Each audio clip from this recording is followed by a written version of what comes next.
This is the Transition News on Atlantic Television Network. Special Court of Appeal panel established to adjudicate political cases in Rivers State has reserved judgment in the consolidated appeals contesting the judgment of Justice Peter Lifo of the Federal High Court in Abuja. The three-member panel of justices led by Justice Oyekachi Otisi stated that judgment in the appeals would be reserved after counsel for the parties adopted their briefs and final processes for and against the appeals. In one of the appeals concerning the Rivers local government election, Justice Lifo, in his judgment, restrained the Independent National Electoral Commission from releasing the voters' register to the Rivers State Independent Electoral Commission for the conduct of the state's local government polls, which has now been conducted. In another suit presided over by Justice Lifo, filed by some members of the Rivers State chapter of the PDP, said to be loyal to the Minister of the Federal Capital Territory, Nyesom Wike, Justice Lifo reeled in an application barring the national leadership of the PDP from dissolving the newly elected executives of the party in Rivers State. Meanwhile, two senior lawyers separately announced their appearances for the PDP in the case seeking to sack the 27 members of the Rivers State House of Assembly loyal to Wike. While J.Y. Musa announced his appearance for the Umar Damagan-led executive, B.F. Olonrishaw stated he was duly assigned the case by the National Legal Advisor of the party, whom he said has the authority to handle all legal matters involving the party. Analysts have supported the view of Lanre Olayinka for defending the Minister of FCT, Nyesom Wike, as a prominent statesman and a stakeholder in Rivers State, adding that he deserves loyalty and respect from all stakeholders. Political analyst Bishop Bob Manuel Libioku, who disclosed this while speaking on the Atlantic Television Network program Open Conversation, expressed his feelings on the crisis in Rivers State. I think that the statement or the defense Olayinka is putting as an aid is not completely out of place, because Wike is a very prominent statesman, also very close to the president by his position of FCT minister, and in Rivers State is a stakeholder. He also said the FCT minister, Nyesom Wike, cannot be completely exonerated. The FCT minister has not personally gone to court by himself to institute any matter, even since the thing snowballed to the judiciary. But we know that there are people loyal to him. In the two factions, we know those who are loyal to also the governor, as it has played out. And the court cases too, we know the defendants, the plaintiffs, and as the case may be. In all this matter, and most of these people, including the FCT minister, has come publicly to make statements about his position and his perceptions. And he has not completely said, I am. This is coming after Afenifere chieftain Dr. Femi Okuronumu was cancelled to avoid getting involved in matters capable of ridiculing his status as an elder statesman, especially on matters which he would not speak objectively for obvious reasons, by FCT Minister Nyesom Wike's Senior Special Assistant on Public Communications and New Media, Lanre Olayinka. The Delta State House of Assembly has passed the Electricity Power Sector Bill 2024 into law. The executive bill, which was fast-tracked, was passed after its third reading during a plenary session presided over by Speaker Dennis Guwo. This is coming from the House Majority Leader, Emeka Nwaobi, had earlier moved a motion to suspend Order 12, Rule 79 to 83 of the Assembly's standing rules to allow for the third reading and passage of the bill. The motion, seconded by PDP member Frank Esenwa, representing Oshimili North constituency, was unanimously adopted when put to a voice vote by the Speaker. And after the bill's passage, the Speaker expressed his delight, noting that one signed into commended the lawmakers for their dedication and contributions to the bill's passage. Now to Delta State. Delta State Governor Sheriff Oberevio says boundary disputes were responsible for the rising spate of insecurity, deaths, violence in the country. The governor, who disclosed this while addressing an audience at a one-day workshop for the creation of a platform for Nigeria's coastal states and local government areas held at the Government House at Sabah, said the boundary crisis between the Okuama community in the Ugeli South local government area and the Okoloba community in the Bomadi local government area, which had claimed many lives, is being resolved by the government. Speaking at the workshop, the governor said so many lives had been lost to boundary disputes as he called on the National Boundary Commission and other stakeholders to work assiduously to resolving such disputes in the country, and described the theme as apt, adding that boundary disputes was an ancient and modern disease of humanity. Governor Oberevio charged the National Boundary Commission to work harder in resolving boundary disputes across the country, and also called for enlightenment and sensitization programs to educate the people on the importance of respecting boundaries.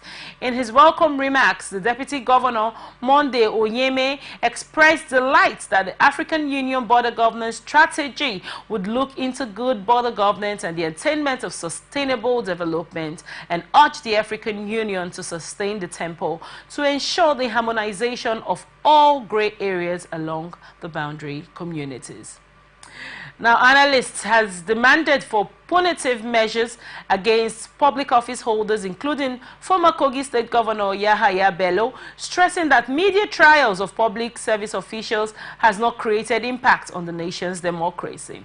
Speaking on Atlantic Television Network program Blowout, former House of Reps member Chief Ogbonna Nwoke also shared his view about ex-Governor Okowa and on the allegations against him before the EFCC.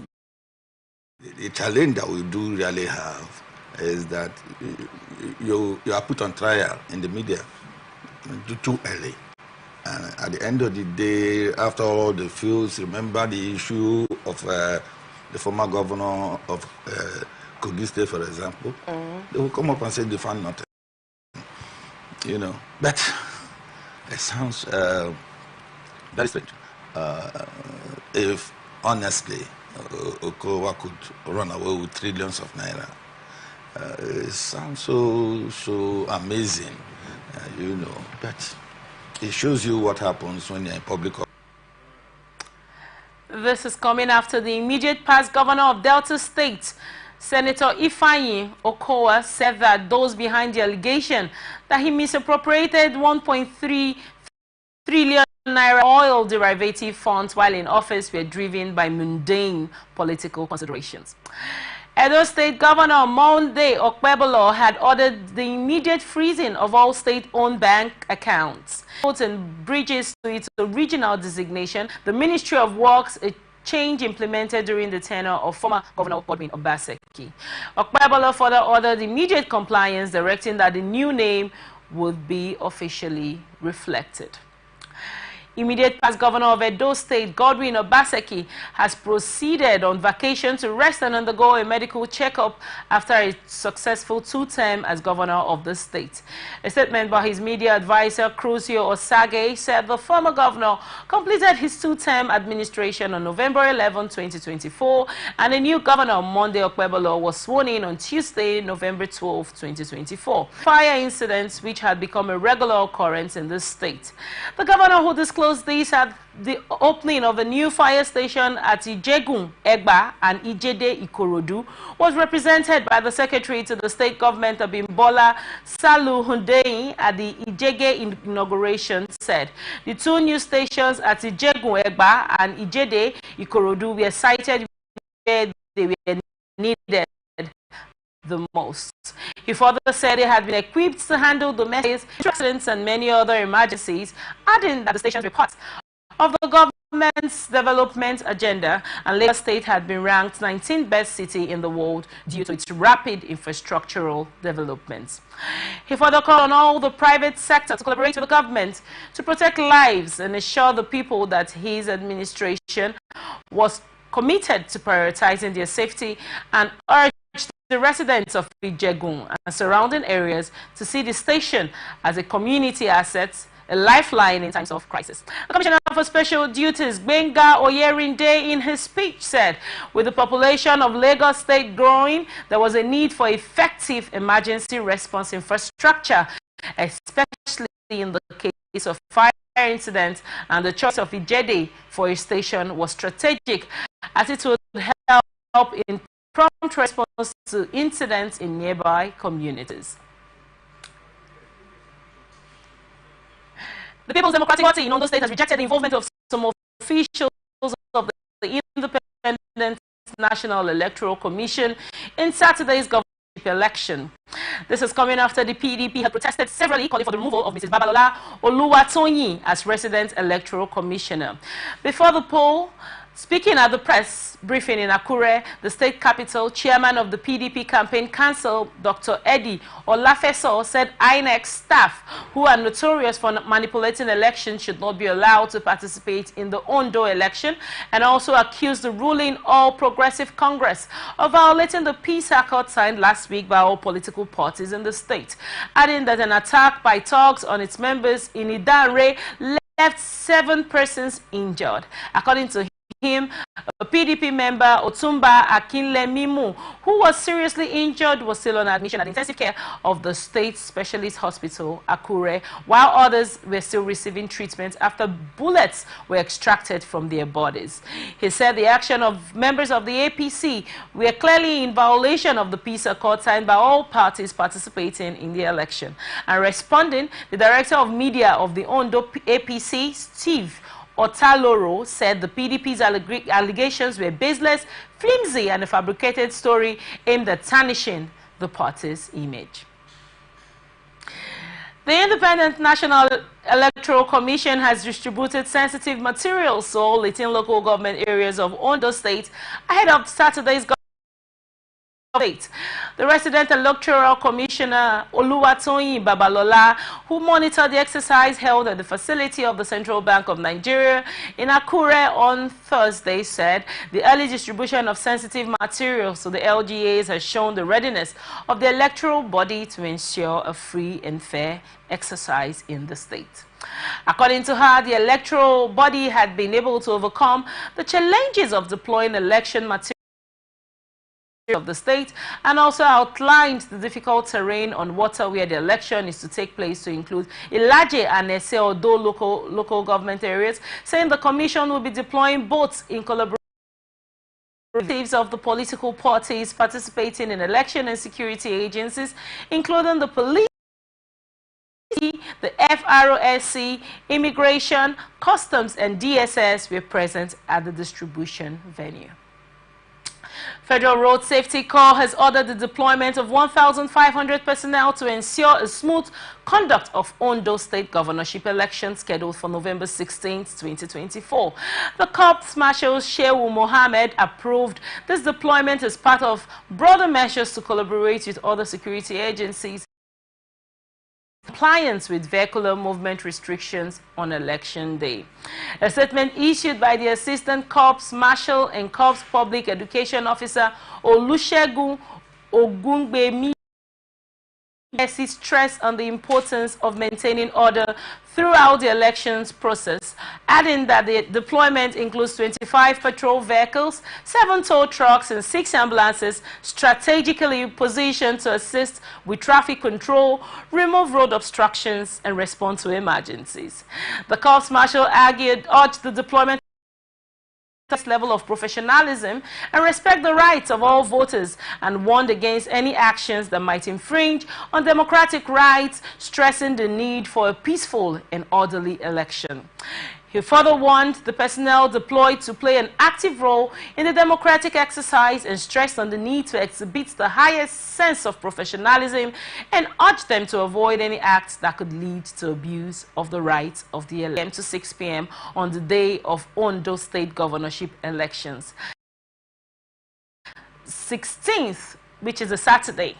A statement issued on Thursday by force spokesperson Muyiwa Adejobi, the IG clarified that essential services, including ambulances, media personnel, fire service, and accredited media would be exempted from the restriction, and prohibited from accompanying their principals to polling station and coalition centers in order to maintain order and prevent disruptions.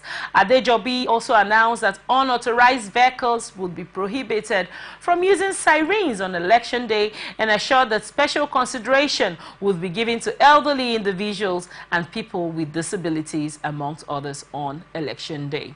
He said special considerations will also be extended to individuals with disabilities, mothers, and those with mobility challenges to ensure polling stations remain accessible, adding that DIG Sylvester Alabi would coordinate the security strategies for the election with the support from Igwe and CP Tunji Disu. Adejobi urged citizens to report all suspicious activities that may threaten the integrity of the electoral process and reaffirmed the police's commitment to fostering a safe and democratic environment as the state gears up for the elections. Pensioners in Ekiti over the new lease of life senior citizens in the state are enjoying under Governor Biodun Oyebanji's administration. The chairman of the Nigerian Union of Pensioners, Ekiti State Branch, Joel Akinola, said the release of 4.6 billion naira by Oyebanji for the payment of outstanding gratuities to state and local government pensioners within 1 month was unprecedented. Akinola, while speaking during a monthly pensioners, also appreciated the governor for presenting a bus to the union in the same month, as well as the state government's free healthcare initiative for Ekiti pensioners and the financial support for the union's guest house construction, among other welfare programs and initiatives. However, he appealed to Oyebanji to consider settling the remaining 1 month's pension owed to local government pensioners and to establish special recreation centers for pensioners in the 16 local government areas of Ekiti State. Executive Secretary, Federal Capital Development Authority, Shehu Ahmad, has been suspended indefinitely. According to a statement on Thursday, Senior Special Assistant on Public Communications and New Media to the Minister of Federal Capital Territory, Nyesom Wike Lare Olayinka, the suspension of Ahmad is with immediate effect.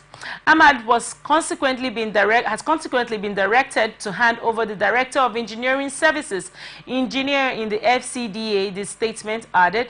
Olayinka did not, however, state the reason for Ahmad's dismissal.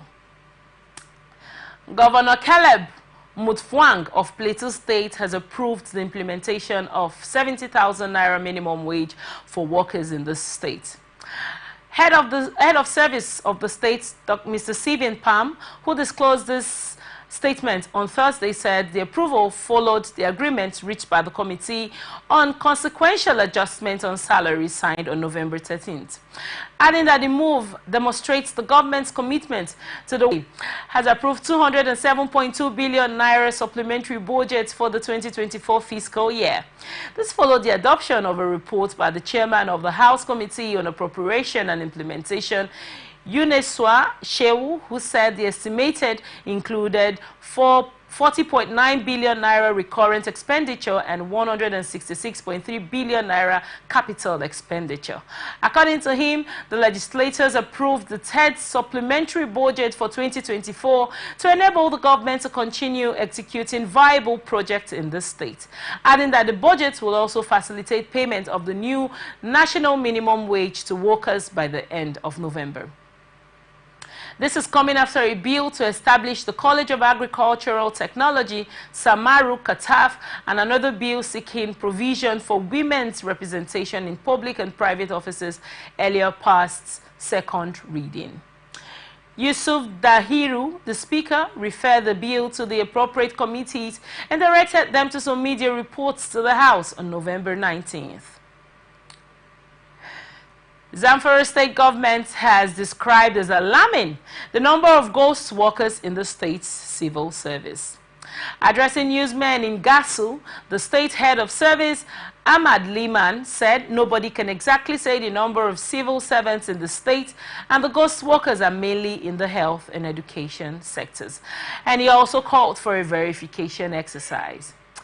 The government official said the verification exercise will be concluded at the end of November 2024, after which a committee on salary will be constituted.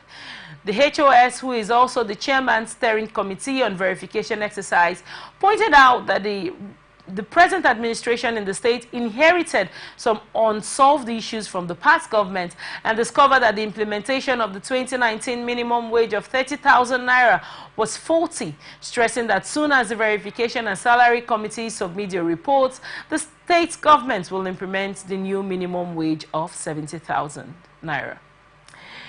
You're currently watching the Transition News on Atlantic Television Network. We'll return shortly after this break.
Welcome back. This is Atlantic Television Network Transition. Now the rest of the stories. Federal government has approved the medium-term expenditure framework for 2025 to 2027 and fiscal strategy paper. According to the MTEF, the proposed 2025 budget size is 47.9 trillion naira, with new borrowings of 9.22 trillion naira. The Minister of the Budget and Economic Planning, Abubakar Bagudu, told State House correspondents after this week's Federal Executive Council meeting at Aso Rock Villa, Abuja. The disclosure comes after weeks of delay as President Bola Tinubu prepares to present the 2025 appropriation bill to the National Assembly, his second since assuming office in May 2023. The MTEF, a critical tool the FG uses to outline its fiscal strategy over 3 years, establishes microeconomic assumptions and targets that guide national budgeting. It also includes projections of key economic variables such as oil prices, exchange rates, inflation, and growth rates. For the 2025 to 2027 period, the MTEF sets out perimeters including an oil price benchmark of $57 per barrel, an oil production target of 2.06 million barrels per day, an exchange rate of 1,400 naira to the US dollar, and a GDP growth rate of 4.6%.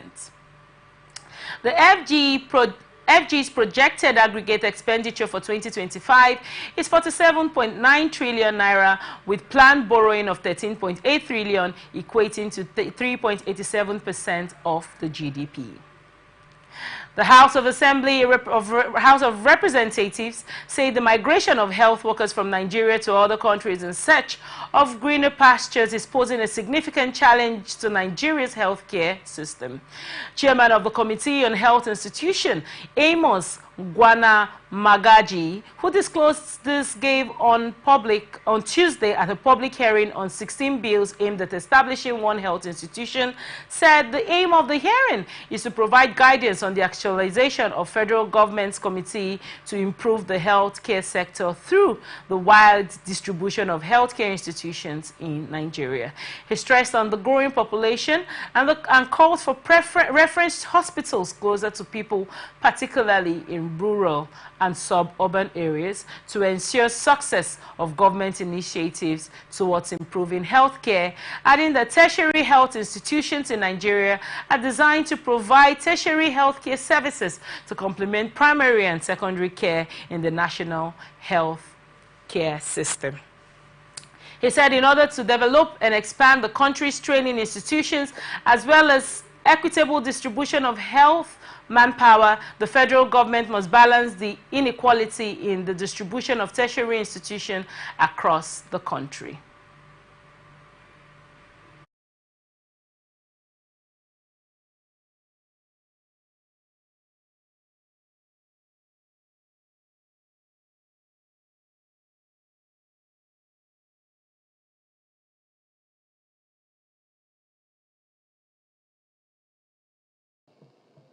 The establishment of the college will further boost economic activities of the area where it is sited. The migration of health workers and the epidemics and their emerging trend underscore the need for Nigeria to have enough and an efficient workforce that will be readily available when there are any health emergencies. This is the observation of the ministry and our position.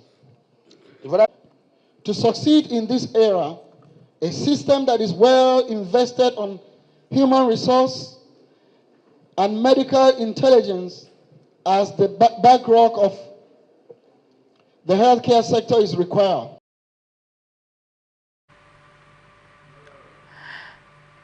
National Security Advisor Nuhu Ribadu has warned that obstructing security under President Bola Tinubu's administration will not be tolerated. He disclosed this at the Controller General of Customs Conference in Abuja, while stressing on the president's determination to eliminate bandits, terrorists, and other security threats. According to Ribadu, the government's high-level strategies had led to the killings of hundreds of bandits daily, forcing many to flee to Chad, and the development had also prompted the Chadian president to declare war on them. Ribadu assured that the government was working tirelessly to achieve a secure environment crucial for the country's development, and lauded the improved security situation in the Niger Delta region and the significant increase in crude oil production, which had reached 1.8 million barrels per day. The NSA urged Nigerians to be patient in the face of the current challenges, as the government's policies were designed to sanitize the system and improve the economy, adding that the Central Bank of Nigeria was being reformed and would be stabilized.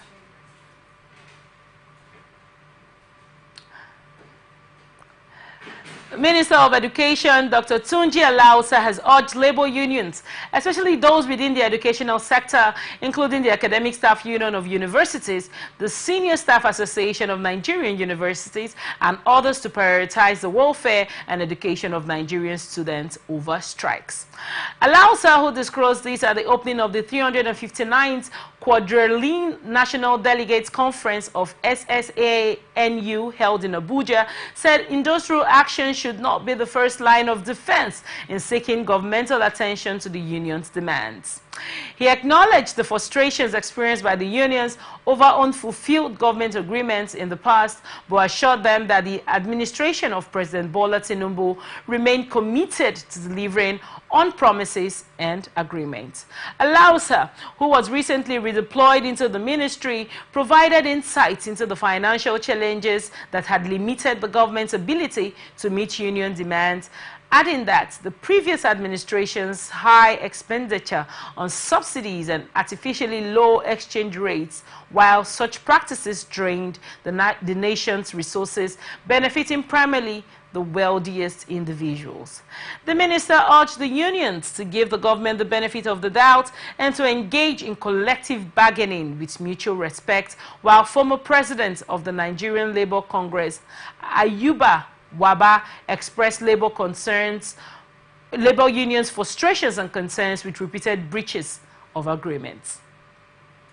The Inspector General of Police, Kayode Ogbetokun, says national development should not be seen as the sole responsibility of the government, its officials or institutions, adding that the citizens and security agencies must play their roles in the pursuit of sustainable growth and development.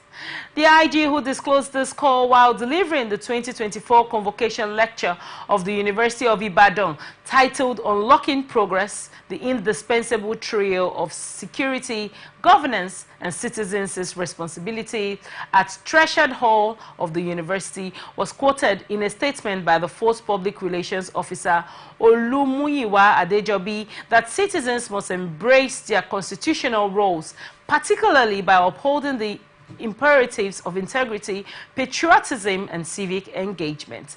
He said it was in recognition of the importance of collaboration between citizens and law enforcement agencies that the police continue to harp on community policing as crucial to improving public safety and reducing crime in achieving national security. He further said with a unified effort that requires interdependence of security, governance, and civic responsibility, the three elements work together to create an environment where policies can be effectively implemented, peace is maintained, and democratic principles are upheld.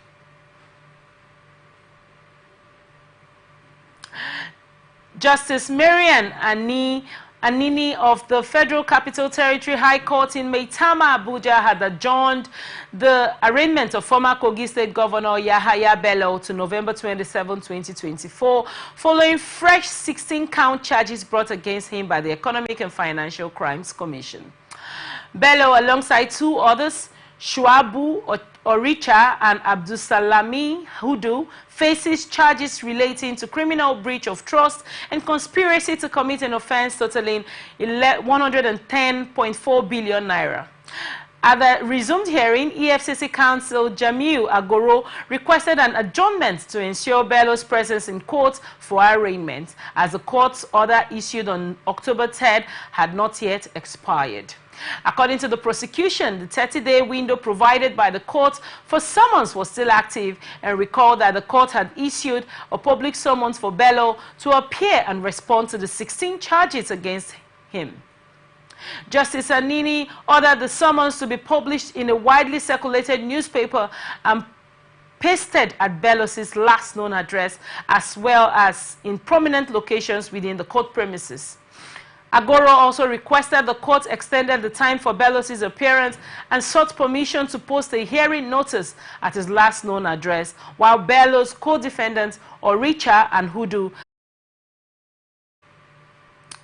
Minister of Works David Umahi, State Governor Umaru Bagos, asked the Mina Suleja Road contract awarded to Salini Nigeria Limited be revoked. Umahi, during his keynote address at the stakeholders' meeting held at the Legbo Kutigi Conference Hall in Mina, said the construction of the 125-kilometer three-lane single-carriage Niger State component of the 168-kilometer Sokoto-Badagry superhighway was for transformative economic benefits, construction of 68 dams, factories, and irrigation systems. He also said the infrastructure development initiated by President Bola Tinubu prioritized investment over mere legacy and will stimulate growth and development across multiple sectors, while urging people of the state to be patient and supportive of Tinubu's vision aimed at the long-term benefit of the sector.